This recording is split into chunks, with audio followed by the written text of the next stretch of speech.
12번 빨리 안 해? 감시자가 제 등을 몽둥이로 툭 쳤습니다. 저는 떨리는 손으로 키보드를 두드렸죠. 컴퓨터 화면에는 보이스피싱 피해자 명단이 가득했습니다. 수십 년을 농협에서 일하며 지점장까지 했던 제가 이제는 그저 번호로 불리고 있었습니다. 창문엔 철창, 밥은 하루 두 끼, 화장실도 허락받아야 했죠. 어떻게 이렇게 됐을까요? 단지 농업 전문가로 모시고 싶다는 말 한마디를 믿었을 뿐인데 비행기로 몇 시간을 날아온 낯선 나라 감옥에 갇혀 있었습니다. 아내는 지금쯤 실종신고했을까요? 아들은 걱정하고 있을까요? 밤마다 그 생각에 잠을 이룰 수 없었습니다. 하지만 한 달 반쯤 지났을 때 저는 화장실 창문을 통해 탈출했습니다. 맨발로 산길을 한참 뛰어 기적처럼 살아 돌아왔죠. 도대체 무슨 일이 있었던 걸까요? 지금부터 그 이야기를 들려드리겠습니다. 시청 전 구독과 좋아요를 누르시면 로또에 당첨되는 행운이 올 수 있습니다. 그리고 지금 어디에서 시청하고 계신지 댓글로 남겨주세요. 여러분의 이야기도 듣고 싶습니다. 그럼 지금부터 시작되는 이야기 속으로 함께 들어가 볼까요? 그날 아침도 평범했습니다. 아니, 평범한 척했다는 게 맞겠네요. 새벽 6시 반에 일어나 세수를 하고 거실로 나왔을 때 아내는 이미 부엌에서 아침 준비를 하고 있었습니다. 김치찌개 끓는 냄새가 코끝을 스쳤습니다. 그저 하루가 또 시작된다는 사실만 무겁게 다가왔습니다. 아내가 국그릇을 제 앞에 놓으며 물었습니다. 오늘은 어디 갈 거야? 그 물음이 무심한 건지 걱정인 건지 저는 분간할 수가 없었습니다. 저는 대답 대신 숟가락을 들었습니다. 도서관 좀 가보려고. 그렇게 말하는 제 목소리가 왠지 작게 들렸습니다. 아내는 더 이상 묻지 않았습니다. 밥을 먹는 내내 저는 텔레비전 화면만 바라봤습니다. 아침 뉴스에선 경제 회복이니 일자리 창출이니 하는 말들이 흘러나왔지만 제겐 남의 나라 이야기처럼 들렸습니다. 몇 년 전 정년을 하고 나서부터 저는 그 모든 것들로부터 밀려난 사람이 되어버렸으니까요. 수십 년을 한 농협에서 일했습니다. 새벽같이 출근해서 밤늦게 퇴근하고 주말엔 조합원들 만나고 그렇게 살았습니다. 가족보다 농협을 먼저 생각하며 살았습니다. 그런데 정작 회사는 저를 62살에 내보냈습니다. 당신 같은 베테랑은 후배들 키워줘야 한다는 그럴듯한 명분과 함께요. 퇴직금은 꽤 됐습니다. 하지만 큰딸 수진이 결혼하면서 절반 가까이 나갔고 작은 아들 현우 전세 자금 보태주느라 또 일부가 나갔습니다. 제가 젊었을 때 친구 보증 잘못 썼던 빚도 남아 있었습니다. 그걸 정리하고 나니 통장에 남은 돈은 생각보다 적었습니다. 국민연금은 받고 있었습니다. 하지만 그것만으로는 빠듯했습니다. 아내는 동네 제과점에서 파트타임으로 일하며 매달 100만 원 조금 넘게 받아옵니다. 그 돈으로 우리 둘이 살기엔 부족했습니다. 현관문을 나서려는데 아내가 뒤에서 불렀습니다. 여보, 저는 돌아봤습니다. 아내가 지갑을 열더니 만원권 5장을 꺼내 제게 내밀었습니다. 이거 가져가. 커피라도 마시고 점심때 되면 밥이라도 사 먹어. 그 순간 저는 어떤 표정을 지어야 할지 몰라 그저 멍하니 그 돈을 바라봤습니다. 알았어. 저는 그렇게 대답하고 그 돈을 받았습니다.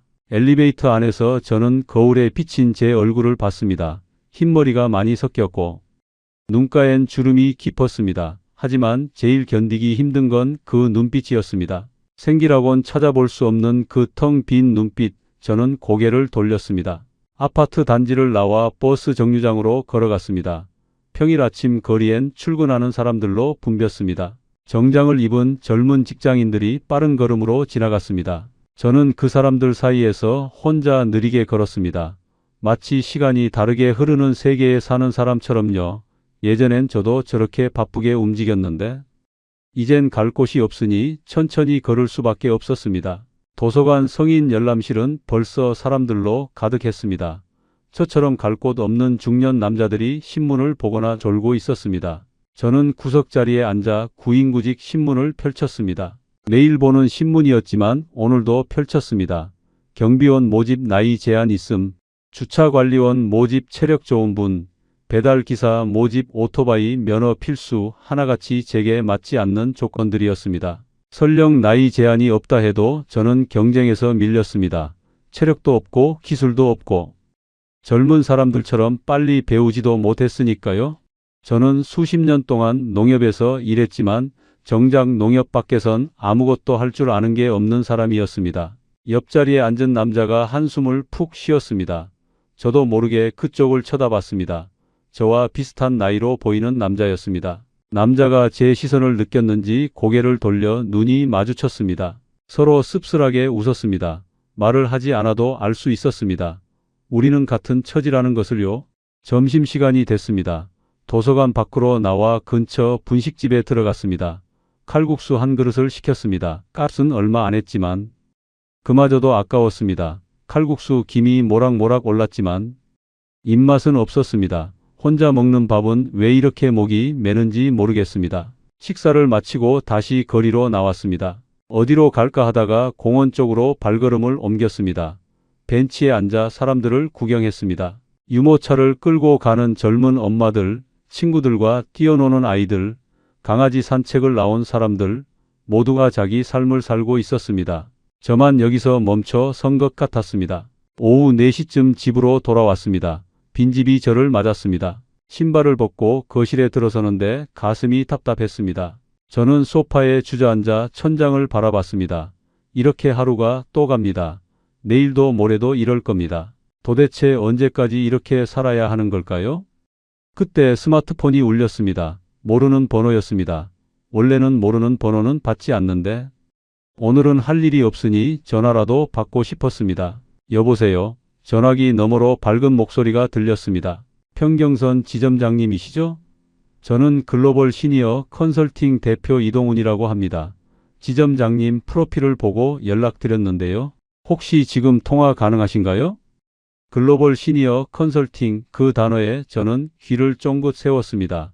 네, 괜찮습니다. 제 목소리가 약간 떨렸습니다. 목소리 주인은 자신을 소개했습니다.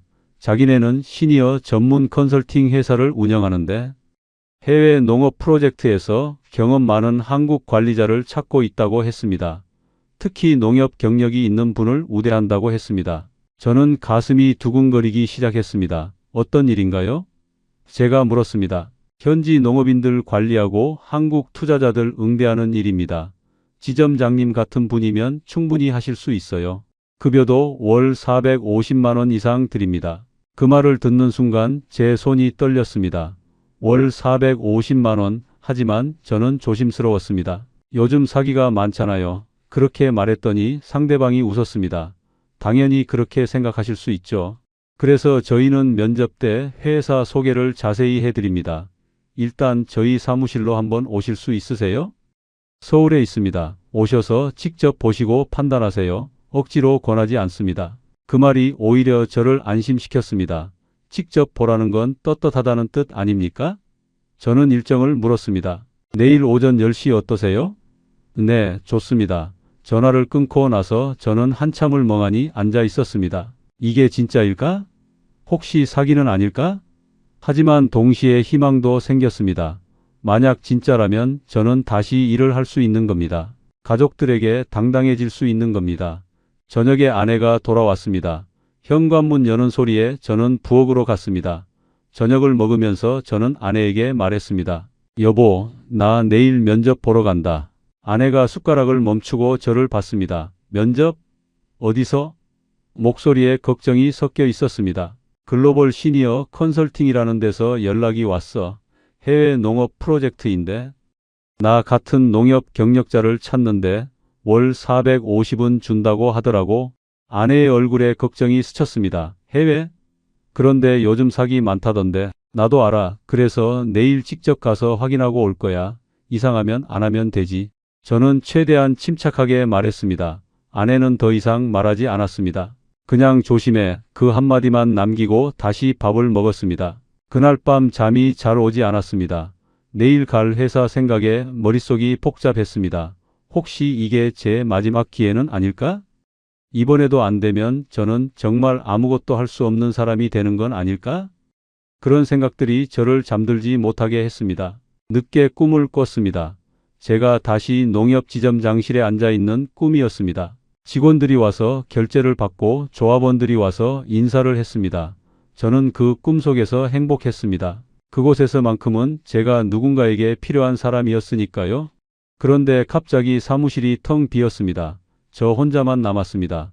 불을 켜려는데 스위치가 작동하지 않았습니다. 어둠 속에서 저는 문을 찾아 헤맸습니다. 문이 안 열렸습니다. 저는 소리를 질렀습니다. 여기 사람 있어요. 도와주세요. 하지만 아무도 대답하지 않았습니다. 그때 잠에서 깼습니다. 온몸에 식은땀이 흥건했습니다. 옆에서 아내가 코를 골며 자고 있고 밖은 아직 어두웠습니다. 저는 천장을 보며 생각했습니다. 내일은 꼭 잘 되어야 한다고, 이번만큼은 제게 기회가 와야 한다고 그렇게 간절히 빌었습니다. 아침이 밝았습니다. 저는 평소보다 일찍 일어나 씻었습니다. 옷장에서 제일 괜찮은 양복을 꺼내 입고 넥타이도 맸습니다. 거울을 봤습니다. 몇 년 만에 처음으로 제대로 차려입은 제 모습이었습니다. 아내가 일어나 아침을 차렸습니다. 저는 밥을 먹으며 긴장한 제 모습을 들키지 않으려 애썼습니다. 아내가 말했습니다. 조심해서 다녀와. 이상하면 바로 나오고. 알았어. 현관을 나서는데 아내가 뒤에서 또 불렀습니다. 여보, 응? 잘 되면 좋겠네. 그 말에 제 가슴이 뭉클했습니다. 지하철을 타고 서울로 갔습니다. 출근 시간이라 사람들로 붐볐습니다. 저는 손잡이를 잡고 서서 창밖을 봤습니다. 터널을 지나고 역을 지나며 저는 생각했습니다. 오늘이 면접이 잘 되면 저는 다시 사람 구실을 할 수 있을까? 가족들에게 당당해질 수 있을까? 역에서 내렸습니다. 약도를 보고 주소를 찾아갔습니다. 큰 건물이었습니다. 몇 층인가에 글로벌 시니어 컨설팅이 있다고 했습니다. 엘리베이터를 타고 올라갔습니다. 문이 열리고 복도를 걸어가는데 제 심장이 빠르게 뛰었습니다. 문 앞에 글로벌 시니어 컨설팅이라고 적힌 간판이 보였습니다. 저는 심호흡을 한번 하고 문을 열었습니다. 문을 열고 들어서는 순간 시원한 에어컨 바람이 얼굴을 스쳤습니다. 사무실은 생각보다 깔끔했습니다. 흰색 벽에 회색 소파, 유리 테이블 위에는 회사 소개 책자들이 가지런히 놓여 있었습니다. 벽면에는 해외 지사 사진들이 액자에 담겨 걸려 있었습니다. 동남아시아 어딘가의 농장 사진들, 현지인들과 악수하는 한국인 관리자들. 그 사진들을 보는 순간 이곳이 진짜 회사구나 하는 안도감이 들었습니다. 안내 데스크에 앉아있던 젊은 여직원이 일어나 인사했습니다. 안녕하세요. 평경선 지점장님이시죠? 이 대표님이 기다리고 계세요. 이쪽으로 오세요. 여직원이 앞장서서 안쪽 사무실로 안내했습니다. 복도를 지나며 저는 다른 사무실들을 슬쩍 봤습니다. 직원들이 컴퓨터 앞에 앉아 일하고 있었습니다. 전화 통화하는 소리도 들렸습니다. 다 정상적으로 보였습니다. 대표님, 평경선 지점장님 오셨습니다. 안으로 들어가자 책상 앞에 앉아 있던 남자가 일어나 저를 향해 걸어왔습니다. 40대 중반쯤으로 보이는 남자였습니다. 단정한 정장 차림에 부드러운 인상이었습니다. 남자가 손을 내밀었습니다. 어서 오세요, 지점장님. 이동훈입니다. 멀리서 오시느라 고생하셨습니다. 소파에 앉으시죠? 커피 드릴까요? 아니면 차 드릴까요? 이동훈이 물었습니다. 커피 괜찮습니다. 저는 소파에 앉아 사무실을 둘러봤습니다. 책장에는 경영서적들이 꽂혀 있었고 벽에는 각종 인증서와 감사패가 걸려 있었습니다. 정부기관 표창이라고 적힌 액자도 보였습니다. 이동훈이 제 맞은편에 앉으며 말했습니다. 지점장님 프로필 잘 봤습니다. 수십 년 농협 경력에 지점장까지 하셨더라고요. 정말 훌륭하신 이력이십니다. 그의 말에 저는 괜히 어깨가 으쓱해졌습니다. 요즘 같은 세상에 지점장님 같은 분 드물어요. 그 세월 동안 한 직장에서 성실하게 일하셨다는 것 자체가 대단한 겁니다. 요즘 젊은 사람들은 1년도 못 채우고 옮겨 다니잖아요. 그런 사람들한테 일을 맡기면 불안하거든요. 그래서 저희는 지점장님처럼 경험 많고 책임감 있는 분들을 찾고 있습니다. 그의 말 한마디 한마디가 오랜만에 제가 인정받는 기분이었습니다. 쓸모 있는 사람이 된 기분이었습니다. 저는 커피를 한 모금 마셨습니다. 은은한 향이 입안에 퍼졌습니다. 이동훈도 커피를 마시며 말을 이었습니다. 그럼 이제 본격적으로 저희 회사와 채용권에 대해 말씀드리겠습니다. 그는 노트북을 열어 자료 화면을 제게 보여줬습니다. 저희는 동남아시아의 여러 농업 프로젝트를 운영하고 있습니다. 주로 현지에서 한국 투자자들과 협력하는 사업을 하고 있고요. 최근에 한 지역 프로젝트를 확장하면서 한국인 관리자가 필요하게 됐습니다. 화면에는 깔끔한 농장 사진들과 직원들이 일하는 모습이 나왔습니다. 구체적으로 어떤 일인가요? 제가 물었습니다. 현지 농업인들 관리하시고 한국에서 오는 투자자 미팅 때 통역이랑 조율 도와주시는 겁니다. 지점장님은 농협 출신이시니까 농업 관련 자문도 맡아주시면 됩니다. 어려운 일 아닙니다. 지점장님 경력이면 충분히 하실 수 있어요. 그 정도면 제가 할 수 있을 것 같았습니다. 수십 년 동안 조합원 관리하고 고객 응대하던 일이었으니까요. 급여는 어떻게 되나요? 제가 조심스럽게 물었습니다. 이동훈이 웃으며 대답했습니다. 기본급 월 450만 원이고요. 현지 숙소는 회사에서 제공합니다. 식비도 일부 지원되고요. 계약 기간은 1년인데 석 달마다 한국 방문 기회를 드립니다. 왕복 항공료는 회사 부담이고요. 그러니까 실질적으로는 450만 원 이상 받으시는 거죠. 제 심장이 빠르게 뛰기 시작했습니다. 월 450만 원의 숙소 제공. 이건 제가 지금껏 찾던 조건 그 이상이었습니다. 너무 좋은 조건 아닌가요? 솔직히 의심스러웠습니다. 이렇게 좋은 조건이 왜 저한테 오는 건지 이해가 안 됐습니다. 이동훈이 진지한 표정으로 말했습니다. 지점장님 마음 이해합니다. 요즘 사기가 많으니까 당연히 조심하셔야죠. 하지만 저희는 다릅니다. 저희가 이렇게 좋은 조건을 드리는 이유는 간단합니다. 제대로 된 사람을 구하기가 정말 어렵거든요. 젊은 사람들은 해외 나가려 하지 않고 나이 드신 분들은 경험이 부족하시고요. 지점장님처럼 경험도 있고 책임감도 있는 분이 필요한 겁니다. 그의 설명이 논리적으로 들렸습니다. 그런데 한 가지 더 궁금한 게 있습니다. 계약서 같은 건 어떻게 되나요? 이동훈이 서랍에서 서류를 꺼내 제게 건넸습니다. 당연히 계약서 쓰죠. 이게 표준 계약서입니다. 천천히 읽어보세요. 저는 계약서를 받아 읽기 시작했습니다. 근무 조건, 급여, 복지, 계약 기간 모든 게 명시되어 있었습니다. 회사 직인도 찍혀 있었습니다. 겉으로 보기엔 완벽했습니다. 다만 한 가지만 말씀드리면요. 이동훈이 말했습니다.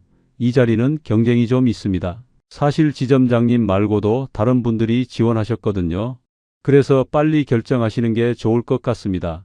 늦으면 기회를 놓치실 수도 있어요. 그 말에 제 마음이 급해졌습니다. 다른 사람한테 기회가 넘어간다는 생각에 불안해졌습니다. 저는 계약서를 다시 한번 훑어봤습니다. 뭔가 이상한 점이 있나 찾아보려 했지만 특별히 문제될 만한 건 보이지 않았습니다. 지점장님, 이동훈이 말했습니다. 제가 이 일 오래 했는데요. 솔직히 말씀드리면 지점장님 같은 분한테 이런 기회가 자주 오지 않습니다. 나이도 있으시고 현실적으로 국내에서 괜찮은 일자리 구하기 쉽지 않으시잖아요. 그런데 저희는 지점장님의 경험을 인정해 드리고 제대로 된 대우를 해 드리고 싶습니다. 그의 말 한마디 한마디가 제 마음을 흔들었습니다. 맞는 말이었습니다. 제 나이에 국내에서 이런 조건을 주는 곳은 없었습니다. 이게 정말 마지막 기회일지도 모른다는 생각이 들었습니다. 다만 출국 전에 교육이 필요합니다. 현지 업무 방식이나 문화 같은 거요. 그래서 현지에서 일주일 정도 교육을 받으셔야 합니다. 교육비는 회사 부담이고요. 항공료랑 숙박도 다 저희가 처리합니다. 교육 마치고 괜찮으시면 그때 정식 계약하시면 됩니다. 일주일 교육이요. 현지 사정도 보시고 실제로 일할 환경도 체크하시라는 겁니다. 가보시면 아시겠지만 생각보다 좋습니다. 한인 커뮤니티도 있고 한식당도 많고요. 저는 잠시 생각했습니다. 일주일 정도 다녀오는 건 큰 부담이 아니었습니다. 오히려 직접 보고 판단할 수 있으니 더 안전한 것 같았습니다. 교육받고 마음에 안 들면 안 하면 되는 거니까요. 언제 출국하면 되나요? 이동훈이 환하게 웃었습니다. 빠르면 이번 주 금요일 가능하세요? 오늘이 화요일이니까 사흘 후인데요. 준비할 시간은 충분하실 겁니다. 여권은 있으시죠? 네, 있습니다. 좋습니다. 그럼 제가 항공권이랑 숙소 예약해 드릴게요. 목요일까지 준비하시고 금요일 오전 비행기 타시면 됩니다. 현지 직원이 공항에서 픽업해 드릴 겁니다. 너무 빠른 전개에 머리가 어지러웠습니다. 하지만 동시에 설렘도 있었습니다. 몇 년 만에 처음으로 뭔가 일이 진행되는 기분이었습니다. 제가 다시 필요한 사람이 되는 기분이었습니다. 그럼 이렇게 하시죠. 이동훈이 계약서를 가리키며 말했습니다. 일단 교육 참가 동의서만 작성해 주세요. 정식 계약은 교육 끝나고 하시는 거고요. 지금은 그냥 교육 받으러 간다는 서명만 하시면 됩니다. 그가 다른 서류를 꺼내 제게 건넸습니다. 저는 그 서류를 읽었습니다. 교육 참가 동의, 항공료 및 숙박비 회사 부담, 교육 후 거절 가능, 특별히 문제 될 건 없어 보였습니다. 저는 펜을 들었습니다. 서명하려는데 잠깐 손이 멈칫했습니다. 뭔가 찜찜한 기분이 살짝 들었습니다. 하지만 왜 그런지는 알 수 없었습니다. 지점장님 걱정되시는 거 있으세요? 아니요, 괜찮습니다. 그리고 서류에 서명했습니다. 평경선, 제 이름을 쓰는 순간 제 운명이 결정됐다는 걸 그때는 몰랐습니다. 이동훈이 서류를 받아보며 활짝 웃었습니다.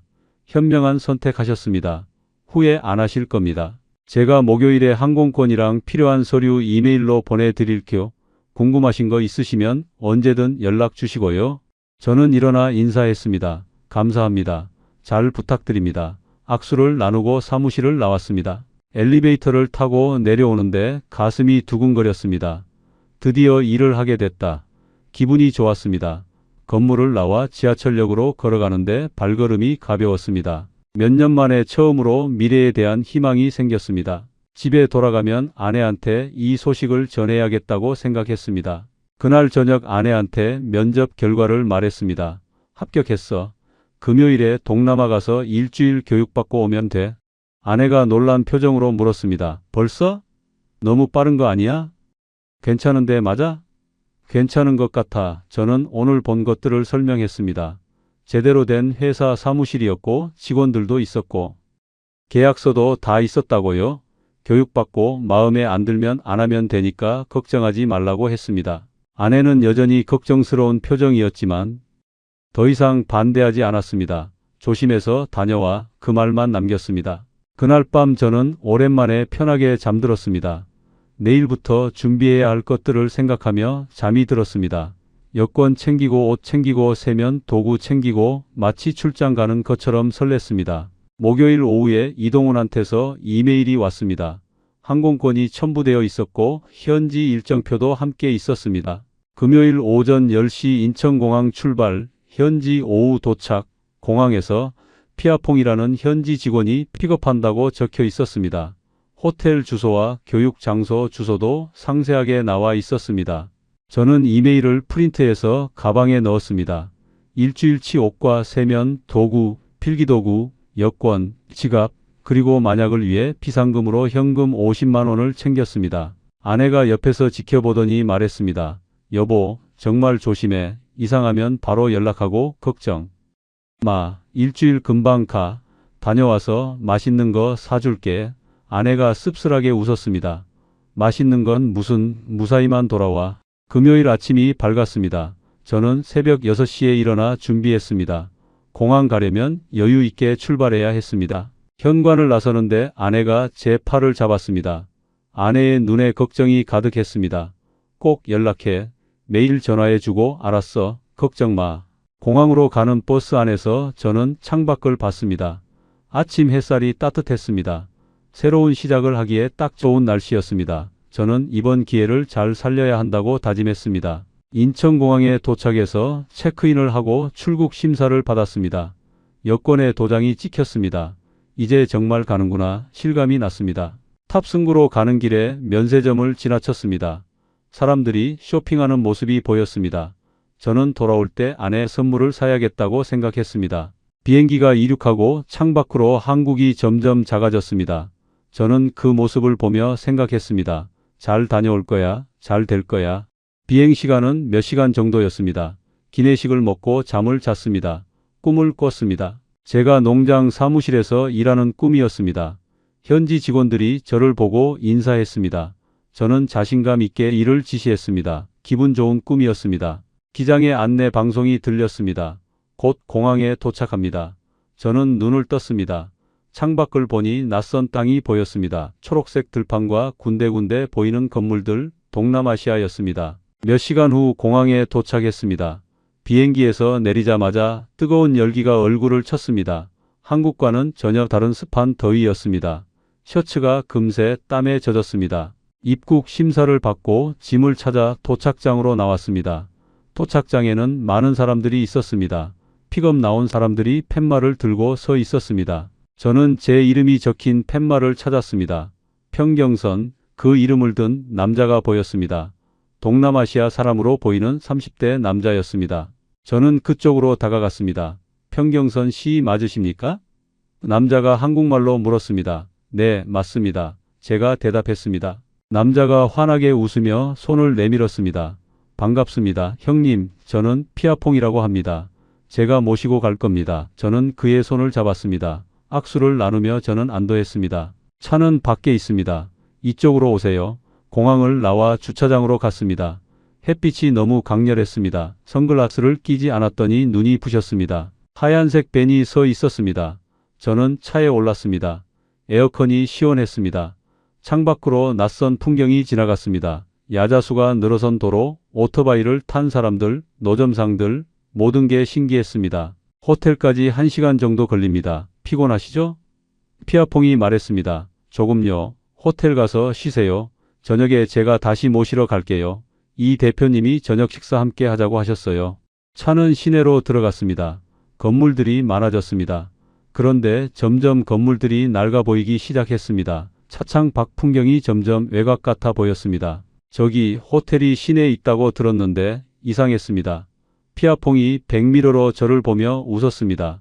조금만 더 가면 됩니다. 하지만 차는 계속 외곽으로 향했습니다. 저는 불안해지기 시작했습니다. 저기 여기 어디예요? 피아퐁이 대답 대신 차 속도를 높였습니다. 그리고 포장된 길을 벗어나 비포장 도로로 접어들었습니다. 제 심장이 빠르게 뛰기 시작했습니다. 뭔가 잘못됐다는 걸 직감했습니다. 저 내려주세요. 하지만 피아퐁은 대답하지 않았습니다. 차는 더 빨라졌습니다. 저는 문을 열려고 했습니다. 잠겨 있었습니다. 차문이 안에서 열리지 않았습니다. 저는 공포를 느꼈습니다. 내려달라고요? 제 목소리가 떨렸습니다. 차는 계속 달렸습니다. 먼지가 차창을 뒤덮었습니다. 주위는 점점 황량해졌습니다. 건물도 사람도 보이지 않았습니다. 저는 휴대폰을 꺼냈습니다. 전화를 걸려고 했습니다. 형님, 그거 소용없어요. 피아퐁이 차갑게 말했습니다. 그의 목소리가 달라져 있었습니다. 공항에서 들었던 친근한 목소리가 아니었습니다. 차가 어떤 건물 앞에 멈췄습니다. 낡은 공장 같은 건물이었습니다. 주변엔 아무것도 없었습니다. 저는 뒷문을 두드렸습니다. 여기 어디예요? 날 왜 여기 데려온 거예요? 피아퐁이 차에서 내렸습니다. 뒷문을 열었습니다. 내리세요, 형님. 하지만 그의 목소리는 명령이었습니다. 그리고 건물 안에서 2명의 남자가 나왔습니다. 덩치 큰 남자들이었습니다. 그 순간 저는 깨달았습니다. 제가 속았다는 걸, 이곳이 회사가 아니라는 걸, 제가 지금 매우 위험한 상황에 처했다는 걸. 하지만 이미 늦었습니다. 2 남자가 저를 차에서 끌어냈습니다. 살려주세요. 도와주세요. 소리쳤지만 아무도 없었습니다. 이 황량한 곳엔 저를 구해줄 사람이 아무도 없었습니다. 저는 건물 안으로 끌려 들어갔습니다. 어두운 복도를 지나 어떤 방으로 들어갔습니다. 방 안에는 침대와 책상이 있었습니다. 창문에는 철창이 쳐져 있었습니다. 남자들이 저를 방 안에 밀어 넣었습니다. 제 가방을 빼앗아 갔습니다. 밖에서 자물쇠 잠그는 소리가 들렸습니다. 저 문 열어요. 나 좀 나가게 해주세요. 하지만 대답이 없었습니다. 저는 주저앉았습니다. 온몸이 떨렸습니다. 도대체 무슨 일이 일어난 거지? 여긴 어디지? 나한테 무슨 일이 벌어지는 거지? 머릿속이 하얗게 변했습니다. 창문으로 다가갔습니다. 철창 사이로 밖을 봤습니다. 황량한 들판만 보였습니다. 어디선가 비명소리가 들렸습니다. 저는 소름이 돋았습니다. 여기 나 말고 다른 사람도 있다는 뜻이었습니다. 저는 바닥에 주저앉아 머리를 감쌌습니다. 이게 꿈이기를 바랐습니다. 악몽이기를 바랐습니다. 하지만 차가운 바닥의 감촉이 현실이라고 말해줬습니다. 이건 꿈이 아니었습니다. 저는 정말로 지옥에 떨어진 겁니다. 방 안에 시계가 없어서 시간을 알 수가 없었습니다. 햇빛이 창문 철창 사이로 비스듬히 들어오는 걸 보니 오후 늦은 시간인 것 같았습니다. 저는 벽에 기댄 채 무릎을 끌어안고 앉아 있었습니다. 머릿속으론 계속 생각했습니다. 어떻게 빠져나갈 수 있을까? 누구한테 연락할 수 있을까? 하지만 제 가방은 저 남자들이 가져갔습니다. 휴대폰도 지갑도 여권도 모두 빼앗겼습니다. 발소리가 들렸습니다. 저는 벌떡 일어났습니다. 자물쇠 열리는 소리가 났고 문이 열렸습니다. 피아퐁이 들어왔습니다. 그 뒤로 나이든 남자 한 명이 따라 들어왔습니다. 50대로 보이는 동남아시아 남자였습니다. 형님 진정하세요. 피아퐁이 손을 내밀며 말했습니다. 진정하라고요? 당신들이 날 여기 가둬놓고 진정하라고요? 제 목소리가 떨렸습니다. 피아퐁이 한숨을 쉬었습니다. 형님, 우리는 형님한테 나쁜 짓 안 합니다. 그냥 일 좀 도와주시면 됩니다. 무슨 일이요? 제가 물었습니다. 그 나이든 남자가 입을 열었습니다. 어눌한 한국말이었습니다. 당신 컴퓨터 일할 줄 알죠? 서류 만들고 그런 거요. 당신 농협원이었다고 들었어요. 그런 일 시킬 겁니다. 잘하면 돈도 줍니다. 집에도 보내줍니다. 저는 그 말을 믿을 수 없었습니다. 그럼 왜 날 속였어요? 왜 회사라고 거짓말했어요? 형님 솔직하게 말했으면 왔겠어요? 여기 와서 일 좀 하면 됩니다. 어려운 일 아니에요. 피아퐁이 말했습니다. 만약 내가 거부하면요? 나이든 남자가 차갑게 웃었습니다. 거부, 형님 여긴 다른 나라예요. 경찰도 우리 편이고 아무도 형님 찾지 않아요. 순순히 일하세요. 그게 형님한테 좋아요. 그 말에 저는 절망했습니다. 정말로 저는 아무런 도움도 받을 수 없는 곳에 갇힌 겁니다. 피아퐁이 제 어깨를 툭 쳤습니다. 형님 너무 걱정하지 마세요. 우리도 사람이에요. 잘하면 잘 대해줍니다. 밥도 주고 잘 곳도 주고 그냥 일만 하세요. 두 사람이 나가고 저는 주저앉았습니다. 눈물이 났습니다. 60인생에서 이렇게 무기력한 적이 없었습니다. 제가 뭘 잘못한 걸까요? 그냥 일자리를 찾고 싶었을 뿐인데, 가족한테 보탬이 되고 싶었을 뿐인데. 방안이 어두워졌습니다. 저는 어둠 속에 앉아 있었습니다. 한참 후에 문이 다시 열렸습니다. 젊은 남자가 물 한 병과 밥 한 그릇을 들고 왔습니다. 바닥에 놓고 나갔습니다. 차가운 밥에 반찬도 없었습니다. 하지만 먹어야 했습니다. 여기서 나가려면 살아야 했습니다. 밥을 먹으며 저는 계획을 세우려 했습니다. 일단 저들이 원하는 대로 해주는 척해야 합니다. 그러면서 기회를 엿봐야 합니다. 탈출할 방법을 찾아야 합니다. 아니면 누군가에게 연락할 방법이라도 저는 포기할 수 없었습니다. 밤이 깊어갔습니다. 멀리서 개 짖는 소리가 들렸습니다. 그리고 또 비명 소리가 들렸습니다. 누군가 울부짖고 있었습니다. 그 소리를 듣는데 온몸에 소름이 돋았습니다. 저 사람도 저처럼 속아서 온 사람일 겁니다. 저 사람은 무슨 일을 당하고 있는 걸까요? 저는 침대에 누웠습니다. 이불도 없었습니다. 하지만 피곤해서 눈이 감겼습니다. 잠들기 직전 아내 얼굴이 떠올랐습니다. 지금쯤 걱정하고 있겠죠? 제가 연락이 안 되니까 불안해하고 있을 겁니다. 미안했습니다. 당신 말을 들을 걸, 조심하라는 말을 들을 걸. 그날 밤 악몽을 꿨습니다. 제가 어둠 속을 헤매는 꿈이었습니다. 출구를 찾아 뛰었지만 끝없는 폭도만 이어졌습니다. 문이 열리는 소리에 잠에서 깼습니다. 형님 일어나세요. 씻고 밥 먹고 일하러 가야죠. 피아퐁이 밝은 표정으로 말했습니다. 마치 이게 정상인 것처럼. 저는 일어났습니다. 선택의 여지가 없었습니다. 복도로 나갔습니다. 처음으로 이 건물의 다른 부분을 볼 수 있었습니다. 긴 복도 양쪽으로 방문들이 있었습니다. 제 방만 있는 게 아니었습니다. 여러 개의 방이 있었습니다. 그 말은 저 같은 사람이 더 있다는 뜻이었습니다. 세면대에서 찬물로 얼굴을 씻고 거울을 봤습니다. 초췌한 제 얼굴이 보였습니다. 하루 만에 몇 년은 더 늙어버린 것 같았습니다. 식당 같은 곳으로 안내됐습니다. 긴 테이블에 사람들이 앉아 있었습니다. 10명 정도 됐습니다. 모두 중년 남자들이었습니다. 한국 사람들이었습니다. 저처럼 속아서 온 사람들이었습니다. 그들의 얼굴에는 공포와 체념이 섞여 있었습니다. 저는 빈자리에 앉았습니다. 옆자리 남자가 작은 소리로 말했습니다. 처음 오셨어요?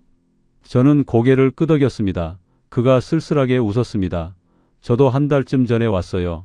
시니어 취업센터에서 연락 왔다고 해서. 그의 이야기는 제 이야기와 똑같았습니다. 여기서 뭘 시키나요?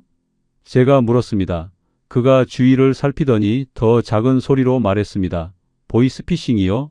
한국 사람들한테 전화 걸어서 돈 뜯어내는 거. 우리는 서류 만들고 계좌 정보 입력하고 그런 일 해요. 안 하면 맞아요. 제 혈압이 올랐습니다. 저는 숟가락을 놓았습니다. 이건 할 수 없어요. 범죄잖아요. 그 남자가 제 팔을 잡았습니다. 저도 처음엔 그랬어요. 근데 여긴 선택권이 없어요. 하거나 맞거나 둘 중 하나예요. 그리고 잘못하면 그가 말을 멈췄습니다. 잘못하면요? 모르는 게 나아요. 그가 고개를 저었습니다. 식사가 끝나고 감시자들이 우리를 일렬로 세워 다른 건물로 데려갔습니다. 방 안에는 책상과 컴퓨터들이 빼곡히 놓여 있었습니다. 마치 콜센터 같았습니다. 아니, 정확히는 범죄 공장이었습니다. 저는 한 책상 앞에 앉으라는 지시를 받았습니다. 컴퓨터 화면에는 엑셀 파일이 떠 있었습니다. 수많은 이름과 전화번호, 계좌번호가 적혀 있었습니다. 감시자가 제 옆에 섰습니다. 이 정보들 정리하세요. 이름 맞는지 확인하고 틀린 거 수정하고 새로 들어온 정보 입력하세요. 빨리 하세요. 저는 화면을 봤습니다. 이건 피싱 피해자들 명단이었습니다. 제 손이 떨렸습니다. 하지만 감시자가 제 뒤에 서 있었습니다. 저는 마우스를 잡았습니다. 손이 떨려서 제대로 움직일 수가 없었습니다. 빨리 안 해요? 감시자가 엄포를 놨습니다. 저는 할 수 없이 키보드를 두드리기 시작했습니다. 저는 지금 범죄에 가담하고 있었습니다. 제 의지와 상관없이 저는 사기범이 되고 있었습니다. 점심시간이 됐습니다. 다시 식당으로 갔습니다. 밥을 먹으며 아까 그 남자가 말했습니다. 이름이 뭐예요? 평경선입니다. 저는 대답했습니다. 전 김철수예요. 우리 서로 의지해요. 여긴 그거라도 없으면 못 버텨요. 오후에도 같은 일을 했습니다. 시간이 어떻게 가는지 몰랐습니다. 그저 화면만 보며 기계적으로 일했습니다. 중간에 한 남자가 소리쳤습니다. 저는 못해요. 이건 범죄예요. 놔주세요. 감시자 2명이 그를 끌고 나갔습니다. 잠시 후 복도에서 비명이 들렸습니다. 그리고 울음소리가 들렸습니다. 우리는 모두 고개를 숙인 채 일을 계속했습니다. 아무도 그를 도우러 가지 못했습니다. 한참 후 그 남자가 돌아왔습니다. 얼굴이 피투성이가 되었고 다리를 절고 있었습니다. 자기 자리에 앉아 다시 컴퓨터 앞에 앉았습니다. 손이 떨리는 게 보였지만 그는 일을 시작했습니다. 저는 그 모습을 보며 알았습니다. 여기선 저항할 수 없다는 걸, 순응하거나 당하거나 둘 중 하나라는 걸. 저녁이 돼서야 다시 방으로 돌아왔습니다. 온몸이 아팠습니다. 책상 앞에 하루 종일 앉아 있었더니 허리가 끊어질 것 같았습니다. 하지만 육체적 고통보다 정신적 고통이 더 컸습니다. 저는 범죄자가 되고 있었습니다. 오늘 제가 입력한 정보로 누군가 사기를 당할 겁니다. 돈을 잃을 겁니다. 저처럼 절박한 사람이 마지막 재산을 잃을지도 모릅니다. 그 생각을 하니 견딜 수 없었습니다. 그때 복도에서 발소리가 들렸습니다. 여러 명이 지나가는 소리였습니다. 그리고 옆방에서 소리가 들렸습니다. 문 두드리는 소리, 애원하는 소리, 그리고 비명. 저는 귀를 막았습니다. 듣고 싶지 않았습니다. 머릿속으론 계속 생각했습니다. 어떻게 여기서 나갈 수 있을까? 어떻게 도움을 요청할 수 있을까? 하지만 답이 나오지 않았습니다. 이틀이 지나고 사흘이 지났습니다. 시간 감각이 없어졌습니다. 매일이 똑같았습니다. 컴퓨터 앞에 앉아 죄책감을 느끼며 일하고 방으로 돌아와 절망하고 그게 전부였습니다. 일주일쯤 지났을 때 김철수가 제게 말했습니다. 형님 여기 온 지 얼마나 됐어요? 일주일쯤요? 저는 한 달 넘었어요. 처음엔 미칠 것 같았는데 이젠 익숙해지더라고요. 무섭죠? 저는 그를 봤습니다. 그의 눈빛이 죽어 있었습니다. 처음 봤을 때보다 더 생기가 없었습니다. 이곳이 사람을 이렇게 만드는구나. 저도 저렇게 될까? 그런 생각에 두려웠습니다. 탈출을 생각해 본 적 있어요? 제가 물었습니다. 김철수가 쓸쓸하게 웃었습니다. 누가 안 해봤겠어요? 근데 불가능해요. 여긴 외딴 곳이고 감시가 심하고 설령 나간다 해도 갈 곳이 없어요. 여권도 없이 어떻게 한국 가겠어요? 그래도 방법이 있을 거예요. 김철수가 제 어깨를 툭 쳤습니다. 형님 그런 생각 버리세요. 여기선 시키는 대로 하는 게 살 길이에요. 잘하면 나중에 보내준대요. 저는 그걸 믿어요. 하지만 저는 믿을 수 없었습니다. 이 사람들이 우리를 보내줄 리 없었습니다. 우리는 이용당하고 버려질 겁니다. 아니면 평생 여기 갇혀 살게 될지도 모릅니다. 저는 그렇게 될 수 없었습니다. 반드시 나가야 했습니다. 그날 밤 저는 결심했습니다. 탈출해야겠다고, 언제 어떻게 될지 모르지만 기회를 엿봐야겠다고. 여기서 이대로 포기할 수는 없었습니다. 2주가 지났습니다. 저는 이제 감시자들이 저를 부르는 이름에 익숙해졌습니다. 12번. 제 이름은 평경선이었지만 여기선 그저 번호였습니다. 12번째로 끌려온 중년 남자. 12번 하고 부르면 고개를 들었습니다. 매일 아침 6시에 일어났습니다. 세면하고 똑같은 밥을 먹었습니다. 7시에 작업장으로 이동하면 저녁 6시까지 일했습니다.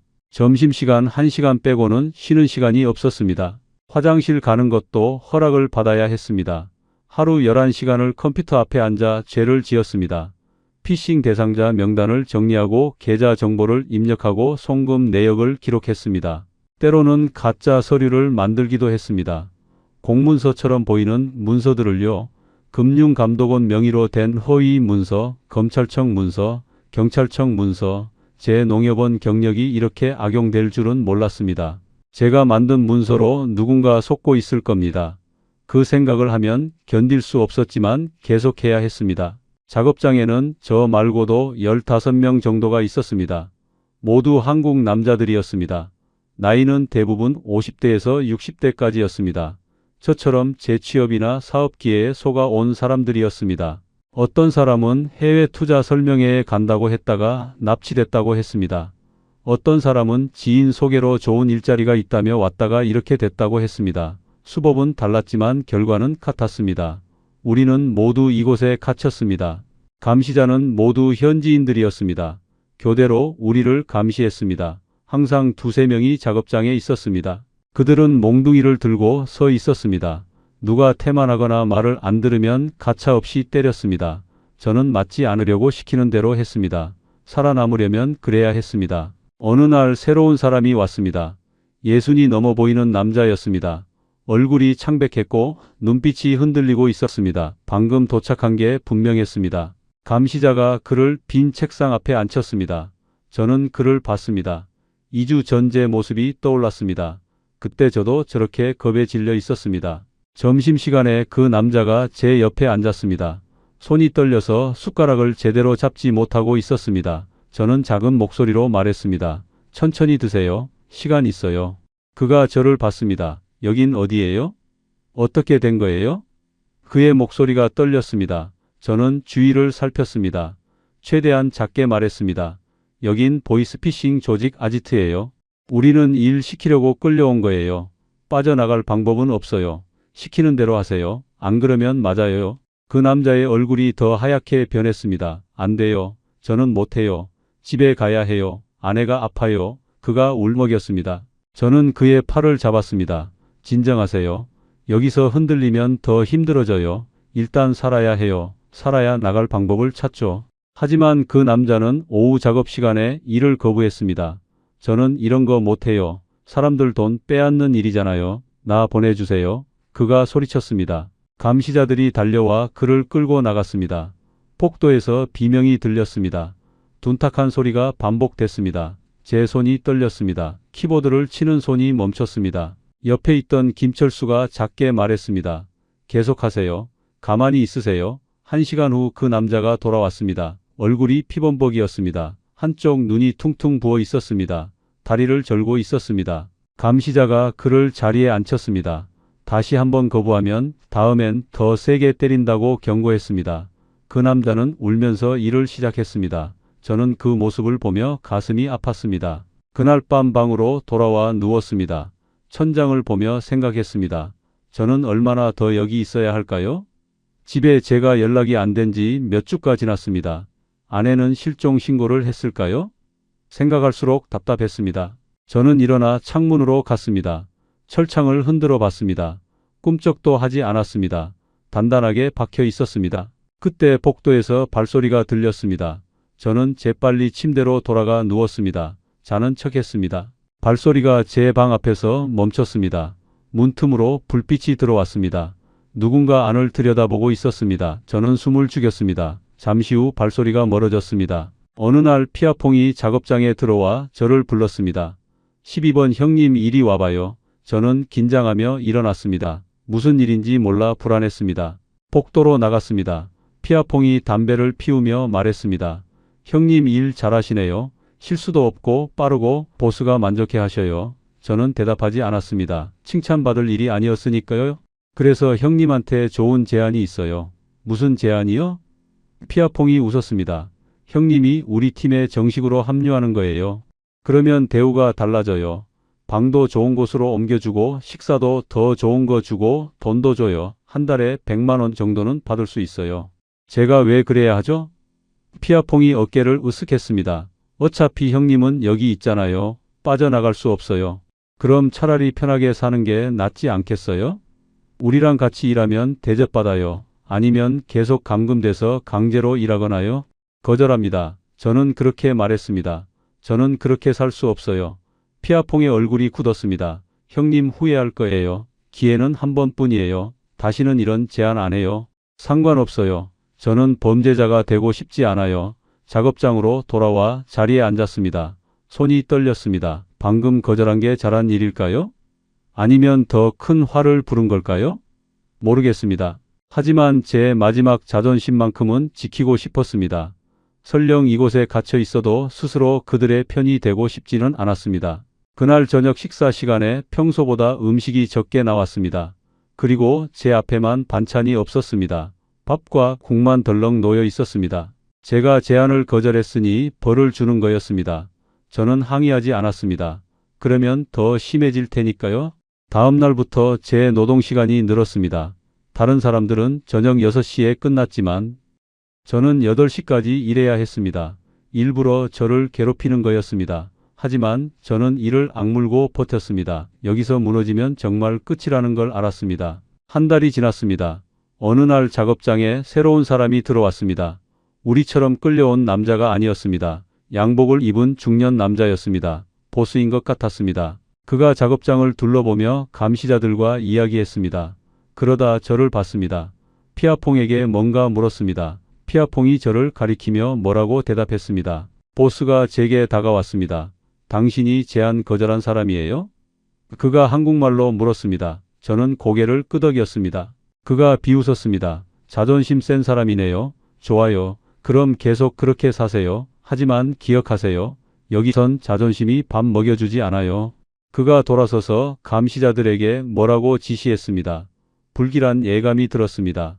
뭔가 일이 생길 것 같았습니다. 한 달 반이 지났을 때였습니다. 저는 매일 관찰했습니다. 감시자들의 움직임을 봤습니다. 교대 시간을 체크했습니다. 건물 구조를 파악했습니다. 화장실 갈 때마다 복도를 유심히 봤습니다. 비상구가 어디 있는지 창문은 어디가 열리는지 확인했습니다. 그러던 어느 날 화장실 창문이 하나 잠기지 않은 걸 발견했습니다. 작은 창문이었지만 제 몸은 들어갈 수 있을 것 같았습니다. 저는 계획을 세웠습니다. 밤에 화장실 간다고 하고 창문으로 탈출하는 겁니다. 하지만 쉽지 않았습니다. 감시가 삼엄했고 타이밍을 잘 맞춰야 했습니다. 그리고 기회가 왔습니다. 어느 날 밤 기회가 왔습니다. 밤 10시쯤이었습니다. 감시자들이 교대하는 시간이었습니다. 저는 문을 두드렸습니다. 화장실 가고 싶어요. 감시자가 문을 열었습니다. 짜증난 표정이었습니다. 빨리 다녀와요. 저는 화장실로 갔습니다. 감시자가 따라왔습니다. 하지만 화장실 밖에서 기다렸습니다. 심장이 미친 듯이 뛰었습니다. 지금 아니면 기회가 없을 겁니다. 저는 그 창문으로 갔습니다. 조심스럽게 열었습니다. 삐걱 소리가 났습니다. 저는 멈췄습니다. 감시자가 들었을까요? 하지만 아무 소리가 없었습니다. 창문을 완전히 열었습니다. 차가운 밤바람이 들어왔습니다. 자유가 보였습니다. 저는 창틀에 손을 올려 몸을 끌어올렸습니다. 62살의 몸이 말을 잘 듣지 않았습니다. 팔에 힘을 주었습니다. 반쯤 몸이 나갔습니다. 그때 뒤에서 소리가 들렸습니다. 야, 뭐해? 감시자였습니다. 들켰습니다. 하지만 저는 힘을 주어 몸을 밀어냈습니다. 창문 밖으로 떨어졌습니다. 땅에 부딪혔습니다. 허리가 욱신거렸습니다. 하지만 일어나야 했습니다. 뒤에서 고함 소리가 들렸습니다. 사이렌 소리, 개 짖는 소리가 들렸습니다. 저는 어둠 속으로 뛰었습니다. 맨발이었습니다. 돌이 발바닥을 찔렀습니다. 피가 났습니다. 하지만 멈출 수 없었습니다. 뒤에서 손전등 불빛이 제 뒤를 쫓았습니다. 숲으로 들어갔습니다. 나뭇가지가 얼굴을 긁었습니다. 넘어졌습니다. 일어났습니다. 다시 뛰었습니다. 숨이 턱까지 찼습니다. 62살의 폐가 비명을 질렀습니다. 거기서 뒤에서 외치는 소리가 들렸습니다. 하지만 저는 멈추지 않았습니다. 아내 얼굴이 떠올랐습니다. 수진이가 떠올랐습니다. 현우가 떠올랐습니다. 저는 살아야 했습니다. 한참을 뛰었습니다. 얼마나 뛰었는지 모르겠습니다. 뒤에서 소리가 점점 멀어졌습니다. 저는 나무 뒤에 숨어 숨을 죽였습니다. 손전등 불빛이 제 근처를 비췄습니다. 저는 눈을 감고 기도했습니다. 제발 지나가게 해주세요. 불빛이 움직였습니다. 그들이 멀어졌습니다. 저는 안도의 한숨을 쉬었습니다. 하지만 안심할 수 없었습니다. 저는 다시 일어나 조심스럽게 어둠 속을 헤쳤습니다. 달빛만이 길을 비춰줬습니다. 별이 하늘에 가득했습니다. 한참을 걸었습니다. 발은 피투성이가 됐습니다. 옷은 찢어졌습니다. 얼굴은 상처투성이었습니다. 하지만 저는 살아 있었습니다. 멀리서 불빛이 보였습니다. 마을 같았습니다. 저는 그쪽으로 걸어갔습니다. 다리가 후들거렸습니다. 넘어질 것 같았습니다. 하지만 계속 걸었습니다. 작은 마을이 나타났습니다. 몇 채의 집들, 가로등, 저는 창고 같은 건물을 발견했습니다. 문이 잠기지 않았습니다. 안으로 들어가 구석에 숨었습니다. 그리고 비로소 긴장이 풀렸습니다. 저는 정말로 도망쳤습니다. 하지만 아직 안전하지 않았습니다. 여전히 낯선 나라였습니다. 여권도 돈도 휴대폰도 없었습니다. 어떻게 해야 할지 몰랐습니다. 하지만 일단 살았습니다. 그곳에서 벗어났습니다. 그것만으로도 감사했습니다. 저는 창고 바닥에 누웠습니다. 발에서 피가 났습니다. 얼굴에 상처가 쓰렸습니다. 온몸이 아팠습니다. 하지만 저는 웃었습니다. 살아있다는 게 이렇게 좋은 건지 몰랐습니다. 눈을 떴을 때 햇빛이 창고 틈으로 들어오고 있었습니다. 온몸이 뻐근했습니다. 어제 뛰고 넘어진 게 다 느껴졌습니다. 창고 문틈으로 밖을 봤습니다. 아이들이 뛰어놀고 여자들이 빨래를 널고 있는 조용하고 평화로운 마을이었습니다. 저는 어떻게 해야 할지 생각했습니다. 경찰에 가야 할까요? 하지만 피아퐁이 말했습니다. 경찰도 자기들 편이라고 믿을 수 있을까요? 한국 대사관에 가야 할까요? 하지만 어디 있는지 몰랐습니다. 창고에서 나가야 했습니다. 사람들이 저를 이상한 눈으로 봤습니다. 옷은 찢어져 있고 얼굴은 상처투성이에 완전히 거지 같았습니다. 그때 뒤에서 소리가 들렸습니다. 한국말이었습니다. 저기요. 저는 돌아봤습니다. 젊은 여자가 다가오고 있었습니다. 20대로 보이는 한국 사람이었습니다. 배낭을 메고 여행객 같았습니다. 괜찮으세요? 많이 다치신 것 같은데 그녀가 걱정스러운 표정으로 물었습니다. 여기 앉으세요. 그녀가 근처 벤치를 가리켰습니다. 저는 비틀거리며 벤치에 앉았습니다. 그녀가 가방에서 물을 꺼냈습니다. 드세요. 저는 받아 마셨습니다. 물이 목구멍으로 넘어갔습니다. 너무 급하게 마셔서 기침이 났습니다. 천천히 드세요. 그녀가 제 등을 두드려 줬습니다. 무슨 일 있으세요? 도와드릴 일 있으면 말씀하세요. 저는 이야기했습니다. 제가 어떻게 여기 오게 됐는지, 어떻게 속았는지, 어떤 일을 당했는지, 어떻게 도망쳤는지를 말하는 동안 눈물이 났습니다. 세상에, 그녀가 충격받은 표정으로 말했습니다. 저는 정아름이에요. 대학원생이고 배낭여행 중이에요. 대사관에 가요? 제가 도와드릴게요. 이 낯선 곳에서 도와주는 사람이 있다는 게 너무 고마웠습니다. 고맙습니다. 제 목소리가 떨렸습니다. 정아름이 휴대폰을 꺼냈습니다. 대사관에 전화할게요. 하지만 저는 손을 내밀었습니다. 잠깐만요. 여기서 전화하면 안 될 것 같아요. 그 사람들이 추적할지도 몰라요. 그럼 수도로 가요. 거기 대사관 있어요. 직접 찾아가요. 우리는 버스 터미널로 갔습니다. 버스는 몇 시간 후에 출발한다고 했습니다. 우리는 대합실에서 기다렸습니다. 저는 계속 주위를 살폈습니다. 혹시 추격자들이 올까봐 불안했습니다. 괜찮아요. 이제 안전해요. 정아름이 말했습니다. 저는 안심할 수 없었습니다. 여기를 벗어나기 전까지는 우리는 버스를 타고 수도로 갔습니다. 몇 시간이 걸렸습니다. 저는 버스 안에서 깊이 잠들었습니다. 아저씨 도착했어요. 눈을 뜨니 큰 도시가 보였습니다. 정아름이 택시를 잡았습니다. 한국 대사관으로 가 달라고 했습니다. 저는 창밖을 봤습니다. 거리가 정상적인 세상이었습니다. 한참 지나 큰 건물에 태극기가 보였습니다. 그 순간 저는 울컥했습니다. 대사관 안으로 들어갔습니다. 저 도와주세요. 저 한국 사람인데 납치당했다가 도망쳤어요.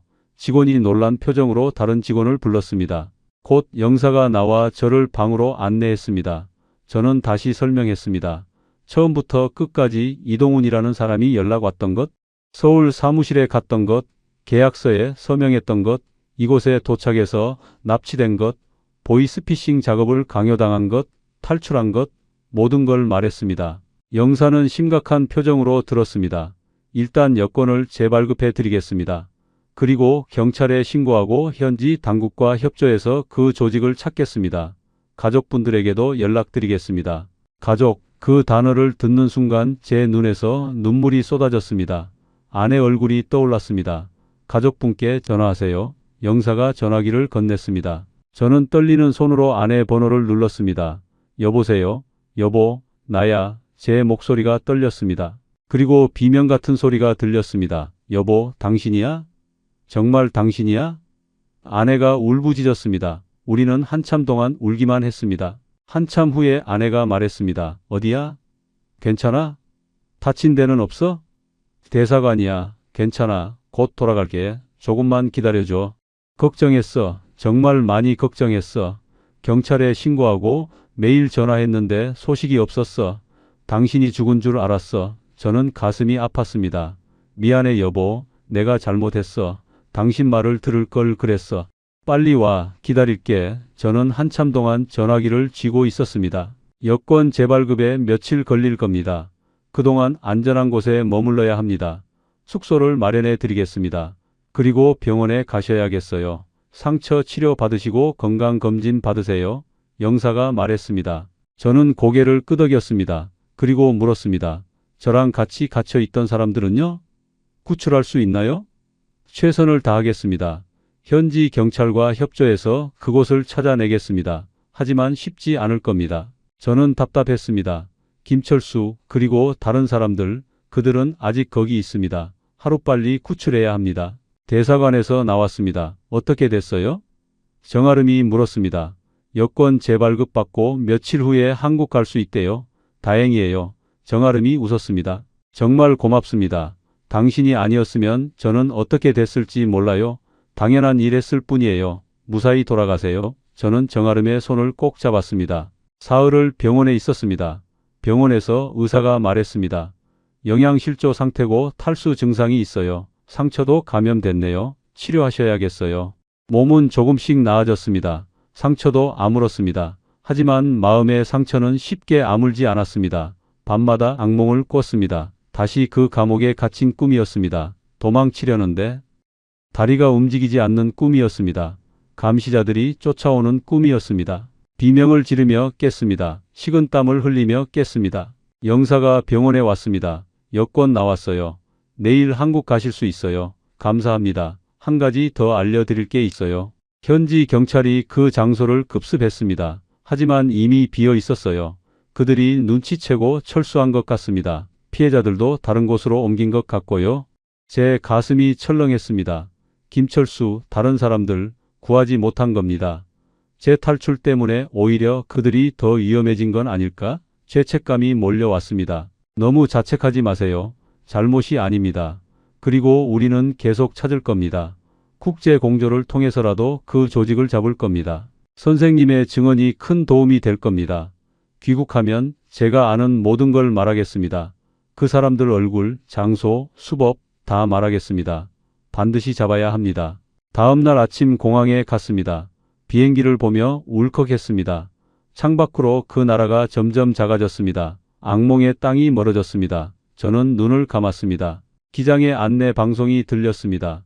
곧 인천공항에 도착합니다. 바퀴가 땅에 닿는 순간 저는 울었습니다. 정말로 돌아왔습니다. 살아서 돌아왔습니다. 입국장 문이 열리고 아내가 서 있었습니다. 수진이와 현우도 함께 있었습니다. 우리는 서로를 보고 달려가 껴안고 한참 동안 울었습니다. 아빠, 수진이가 울었습니다. 아버지, 현우가 제 등을 두드렸습니다. 미안해, 정말 미안해. 저는 말했습니다. 돌아와서 다행이야. 아내가 제 얼굴을 쓰다듬었습니다. 다음 날 경찰서에 갔습니다. 국제범죄 수사대였습니다. 처음부터 끝까지 진술했습니다. 이동훈의 얼굴을 묘사했습니다. 서울 사무실 위치를 말했습니다. 피아폰과 보스에 대해 말했습니다. 건물의 위치도 최대한 자세히 설명했습니다. 이 사람 전과가 있네요. 사기 전과자예요. 다른 이름으로 활동한 기록도 있고요. 형사가 말했습니다. 저는 분노했습니다. 전과자를 왜 못 잡았나요? 왜 계속 범죄를 저지르게 놔뒀나요? 이 사람이 여러 이름을 쓰고 수법을 바꿔서 추적이 어려웠습니다. 하지만 이번엔 꼭 잡겠습니다.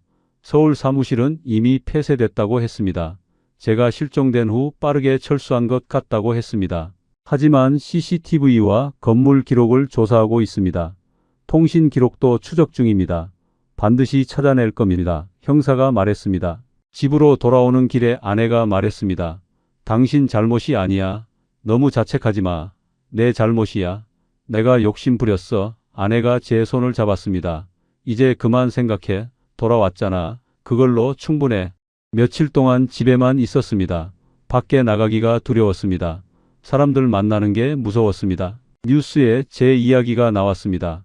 시니어 재취업 사기 피해자가 극적으로 탈출했다는 내용, 동네 사람들의 동정 어린 눈빛도 있었고 수군거리는 시선도 있었습니다. 그 나이에 그런 걸 믿었대. 부끄러웠습니다. 그저 고개만 숙였습니다. 피해자인데 왜 저는 가해자처럼 숨어 지내야 하는 걸까요? 심리 상담을 받았습니다. 의사가 말했습니다. 외상 후 스트레스 장애예요. 치료가 필요합니다. 약을 처방받았습니다. 밤마다 약을 먹고 잤습니다. 그래도 악몽은 계속됐습니다. 한 달이 지났습니다. 형사한테서 전화가 왔습니다. 이동훈을 검거했습니다. 인천에 숨어 있다가 붙잡혔습니다. 대질신문에 참석해 주세요. 경찰서에서 이동훈을 마주했습니다. 수갑을 찬 채 앉아 있었습니다. 이 사람 맞습니까? 형사가 물었습니다. 네, 저를 속인 사람입니다. 이동훈이 말했습니다. 저도 피해자예요. 위에서 시키는 대로 한 거예요. 저는 일어서서 소리쳤습니다. 피해자? 당신이 피해자? 당신 때문에 사람들이 지옥에 갇혔어. 당신 때문에 가족들이 울었어. 형사가 저를 진정시켰습니다. 이동훈이 말했습니다. 평경선 씨 당신도 알잖아요. 이 나이에 돈 벌기 얼마나 힘든지 저도 먹고 살려고 한 거예요. 저는 믿을 수 없었습니다. 저런 변명을 하다니. 재판날이 왔습니다. 법정에 섰습니다. 증인석에 앉았습니다. 어떻게 속았는지 무슨 일을 당했는지 말씀해 주시겠습니까? 검사가 물었습니다. 저는 대답했습니다. 다 말했습니다. 방청석에서 아내가 울고 있었습니다. 변호인이 반대 신문을 했습니다. 자발적으로 계약서에 서명하신 거 아닙니까? 속아서 한 겁니다. 진실을 알았다면 절대 하지 않았을 겁니다. 재판은 몇 시간 동안 진행됐습니다. 이동훈은 끝까지 자기도 피해자라고 주장했습니다. 하지만 증거는 명백했습니다. 판결일이 왔습니다. 피고인 이동훈에게 징역 7년을 선고한다. 법정을 나서자 기자들이 몰려왔습니다. 소감이 어떠세요? 이제 끝이 아닙니다. 아직 구출되지 못한 피해자들이 있습니다.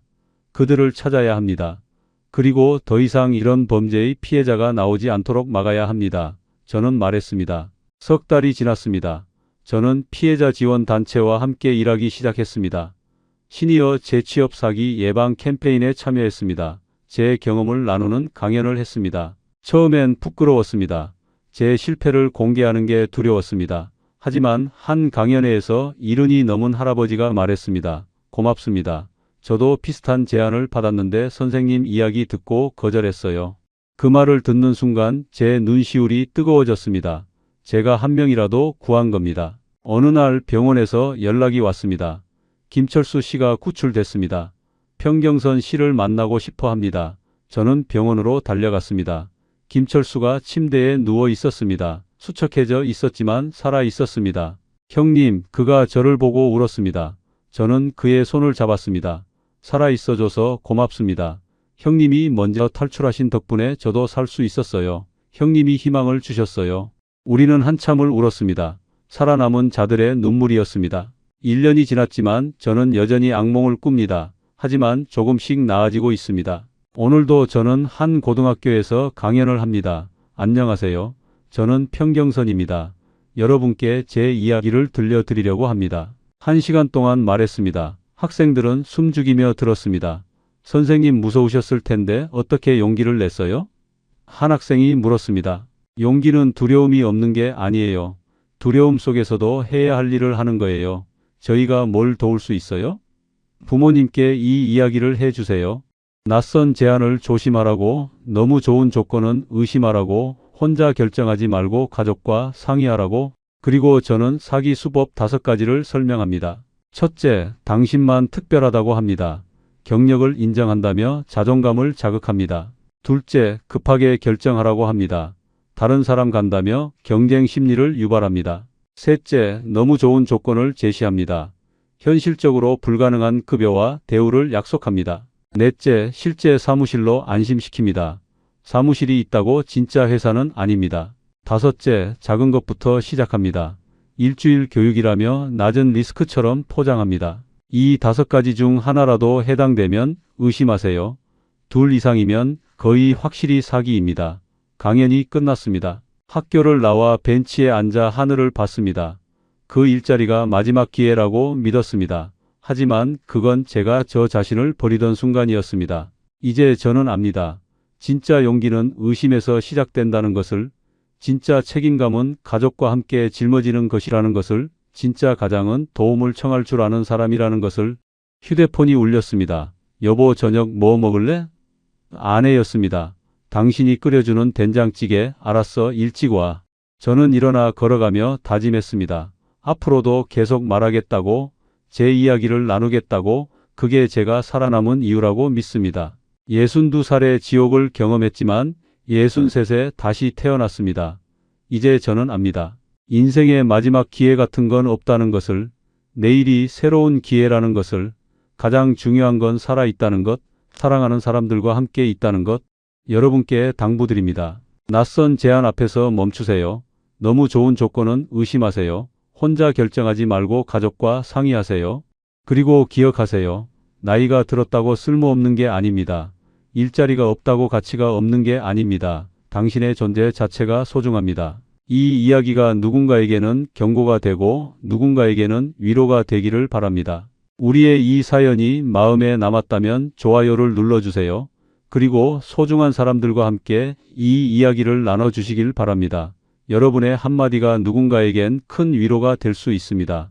영상이 마음에 드셨다면 구독과 좋아요, 응원 부탁드립니다. 감사합니다.